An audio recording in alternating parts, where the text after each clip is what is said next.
pretty sure. Or from the bar, hitting my shoulder because I have to re-rack it all the time.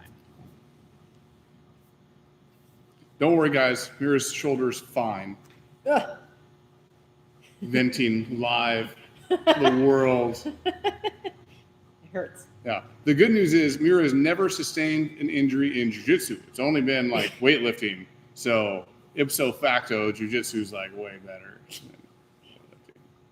So welcome back to another virtual jiu-jitsu class. Most of these have been very fundamentals focused. Today, I don't know that I can say it'd be something I would teach in a fundamentals class, but maybe. I don't know. We'll see. It might involve, lots of high amplitude slams and things like that. We'll find out in a minute. I think I'm sick with the COVID. Yeah, Mira's already here. She can't run away now. Before we get into it, we have just a small schedule change for Saturday. The class will be 1 hour earlier. So instead of at 2, it'll just be at 1 o'clock. And I think that's only the major announcement. But Brian and Marianne are going to come back and do it again on Saturday. It's just 1 hour earlier, so 1 o'clock rather than 2 o'clock. All right, we're going to get into it for today. On Tuesday, we covered a Kimura, which is one of the most fundamental submissions that you should learn. And I think it's also one of the most versatile.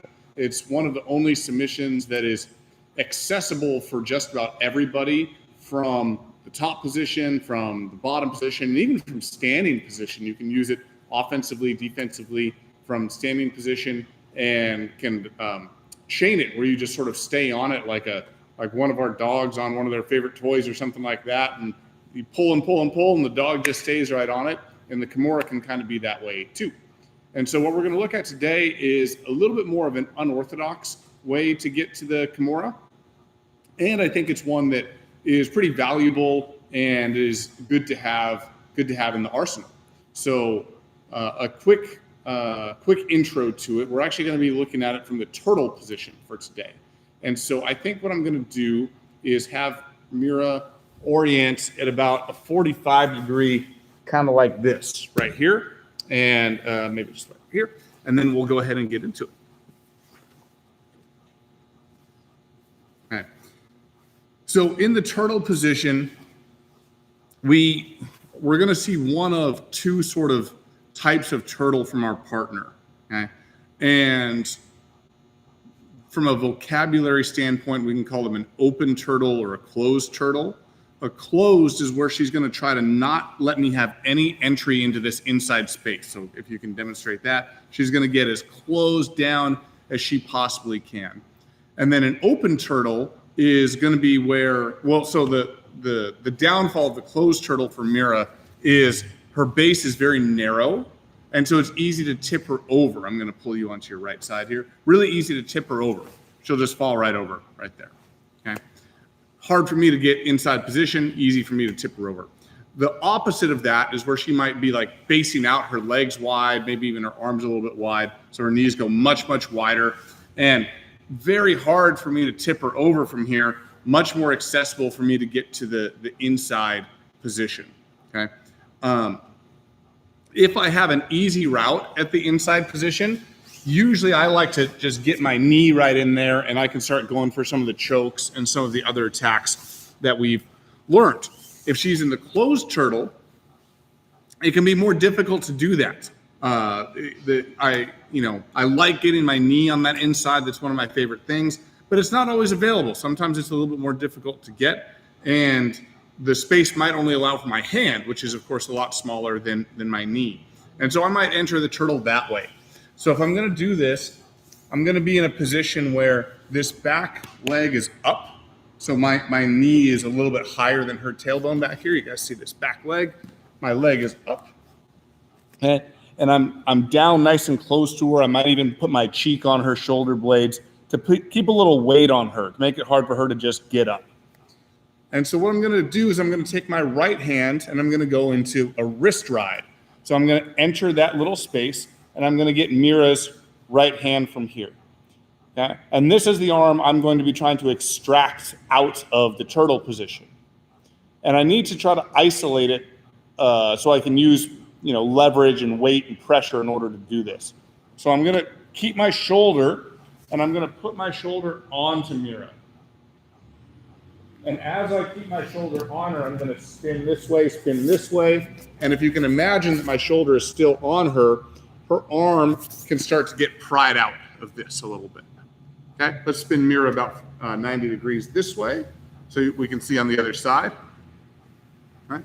And so now it'll be a left on left. So I'm going to start kind of back here. I'm going to reach my hand through and I'm going to get her hand. As I get her hand, I want to put my shoulder right onto the middle of her back here.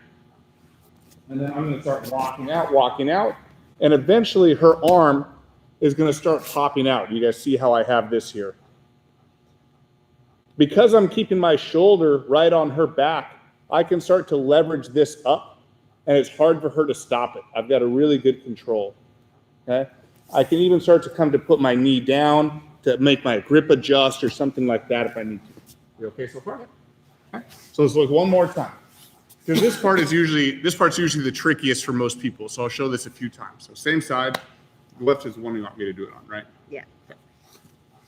All right.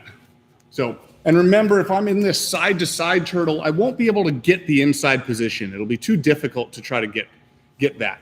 And so I want to be in this sort of a quarters position. So I'm kind of matching her bottom left quarter of her torso here.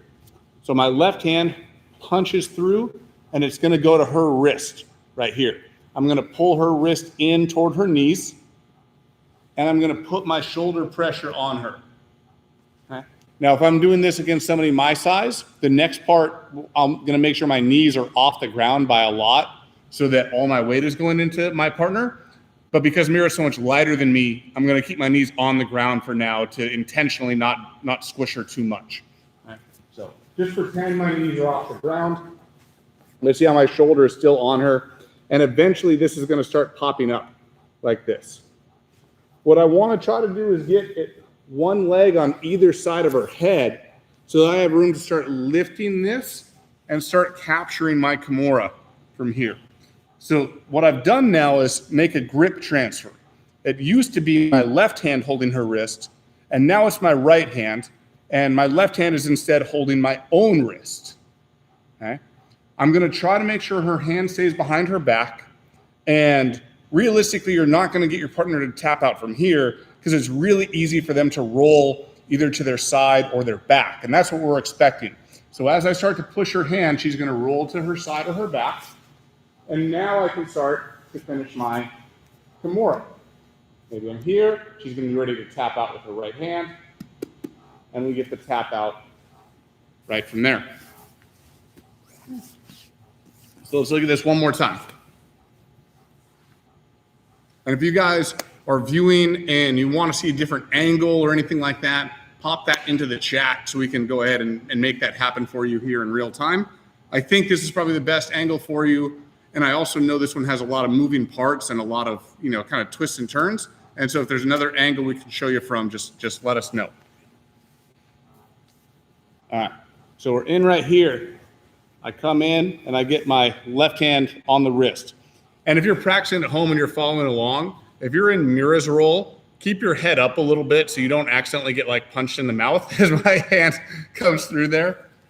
So I come through here, I get her wrist, and I'm pulling her wrist in toward her knee. Okay?